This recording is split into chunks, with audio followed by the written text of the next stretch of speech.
سفر میں سنت نفل پڑھ سکتے ہیں یا نہیں؟ سفر بھائی کئی دفعہ بیان کر چکا ہوں، دو طرح کا ہوتا ہے. ایک ٹریول کرتے ہوئے آپ جا رہے ہیں یہاں سے لاہور جا رہے ہیں ٹرین میں، تو ایسے موقع پہ تو صرف فجر کی 2 سنتیں پڑھیں اور وطر پڑھیں، باقی سنتیں چھوڑ دیں. لیکن اگر کہیں مقام پہ پہنچ چکے ہیں 12 دن کے لیے 10 دن کے لیے، تو ہیں تو مسافر لیکن وہ مشقت بالکل ختم ہو گئی ہے، تو اب وہاں پر سنت موقدہ ہی رہتی ہیں. حدیث میں جو نبی صلی اللہ علیہ وسلم سے سفر میں سنتیں چھوڑنا ثابت ہے وہ ٹریولنگ کے دوران والی روایات ہیں.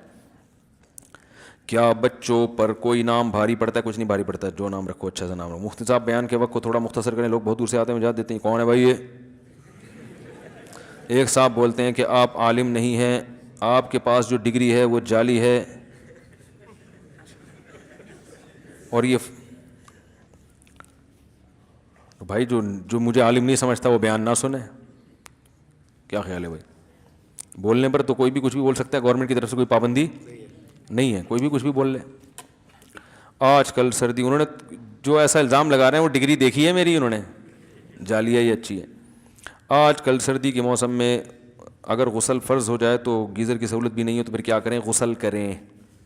نماز چھوڑنے کی اجازت نہیں ہے، رات کو پانی گرم کریں چولہے پہ تمیز سے اور نہائیں. فرض نماز چھوڑنے کی اجازت کسی قیمت پہ نہیں ہے. کچھ عرصے بعد میری شادی ہے، میں اگر آپ کو ولیمے میں دعوت دوں تو آپ تشریف لائیں گے؟ نہیں، ٹائم شارٹ ہے بھائی، ٹائم شارٹ چل رہا ہے مارکیٹ میں. اب میں دعوت میں جا کے نا پھر اتنا اپنے آپ کو برا بھلا کہتا ہوں، رات کو دیر سے کھانا، پھر دیر سے نیند، پھر بدعزمی، پھر ساری صبح کی ترتیب. ان کے تو دعوت ہو گئی اور ہمارا بیڑا غرق ہو گیا اس سے، ایسی کی تیسی ہو جاتی ہے، سارا دن خراب گزرتا ہے، سارے کام رہ جاتے ہیں. تو بھائی جس کو بڑی محبت ہے یا تو وہ دوپہر کا، اب پھر دوپہر کو لوگ بلانا شروع کر دیں گے، جس کو بہت محبت ہے وہ بس محبت کا ویسے اظہار کر دے.